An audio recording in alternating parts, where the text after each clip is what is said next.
দেখো, তোমাদের কিন্তু West Bengal central school service commission থেকে একটি নোটিশ আমাদের পাবলিশ করা হয়েছে। সেটি কিন্তু যথেষ্ট ইম্পর্টেন্ট তোমাদের ইন্টারভিউর জন্যে। তোমরা যদি এই নোটিশটা ইম্পর্টেন্স না দাও, তোমাদের কিন্তু ইন্টারভিউ বাতিল অবধি হতে পারে। দেখো নোটিশটা কী বলেছে। Notice regarding mentioning caste category. তোমরা যে সবাই বলছিলে যে অনেকে তোমাদের কাস্ট আপগ্রেড হয়েছে বা কাস্ট আপডেট হয়েছে, চেঞ্জ হয়েছে, সেই অনুযায়ী কিন্তু তোমরা আপডেট হয়তো কমিশনে দিতে পারোনি, তোমাদের ফর্ম ফিল আপের সময় দিতে পারোনি, সেই অপশন কিন্তু তোমাদের আবার খুলে দেওয়া হচ্ছে। ঠিক আছে, দেখো নোটিশে কী বলেছে। This is notify all concerned that though opportunities for updating caste and editing caste category have been offered to the candidates several times, a number of candidates have not yet updated their categories in their application forms. তো তোমরা দেখছো, তোমরা অনেকেই তোমাদের অনেক opportunity দেওয়ার পরেও তোমরা কিন্তু তোমাদের অ্যাপ্লিকেশন ফর্মে ক্যাটাগরি এডিট করোনি। ঠিক আছে, এরপরে therefore a last opportunity is being given to the candidates to update the same in their application for second SLST 80 for classes 9, 10 and 11, 12 from 22/9/2025 to 26/9/2025। তোমাদের কিন্তু আবার কমিশন অপরচুনিটি দিচ্ছে 9, 10 এবং 11, 12 এর ক্যান্ডিডেটদের জন্য। 22 তারিখ থেকে 26 তারিখ অবধি কিন্তু তোমরা ডেটটা কিন্তু মনে রেখো। তোমরা কিন্তু তোমাদের কাস্ট আপডেট করতে পারো, কাস্ট আপডেট করতে পারো, এডিট করতে পারো। ঠিক আছে, দ্য ক্যান্ডিডেটস, এবার দেখো কীভাবে করতে হবে এই প্রসেসটাও কিন্তু এরা বলেছে। The candidate will have two first log in and choose the edit option. তোমাদের প্রথমে লগ ইন করতে হবে, তারপর এডিট অপশনটি চুজ করতে হবে।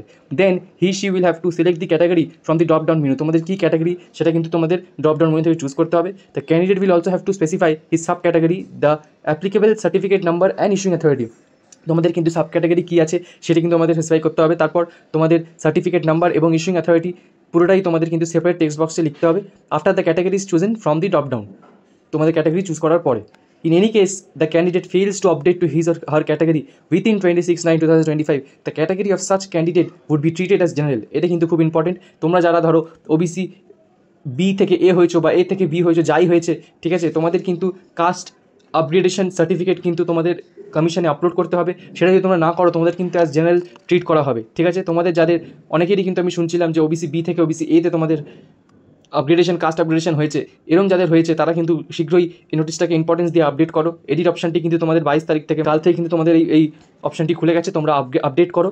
ঠিক আছে, আর তোমরা কিন্তু টাইম পাচ্ছ 26 তারিখের মধ্যে কিন্তু এটা তোমরা করে নাও, নাহলে কিন্তু তোমাদের কমিশন কিন্তু অ্যাজ জেনারেল ট্রিট করবে। আর এতে কিন্তু তোমাদের কম্পিটিশন অনেক বেশি ফেস করতে হবে যারা রিজার্ভ ক্যান্ডিডেটস আছো।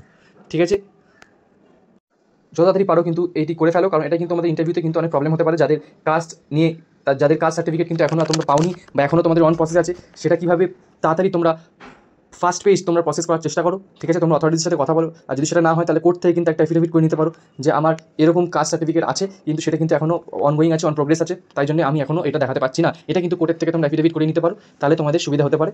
কারণ ইন্টারভিউ সময় কিন্তু যাতে তোমরা ইন্টারভিউতেই ফোকাস করতে পারো, এইসব আরও যেসব ফাইল বা ডকুমেন্টের ব্যাপার আছে এগুলো নিয়ে তোমরা বিজি না থাকো, এটা কিন্তু তোমরা চেষ্টা করো। ভিডিওটিকে লাইক করো, সাবস্ক্রাইব করো, শেয়ার করো, যাতে যাদের সত্যি দরকার তারা যাতে এই নোটিশটি দেখতে পারে।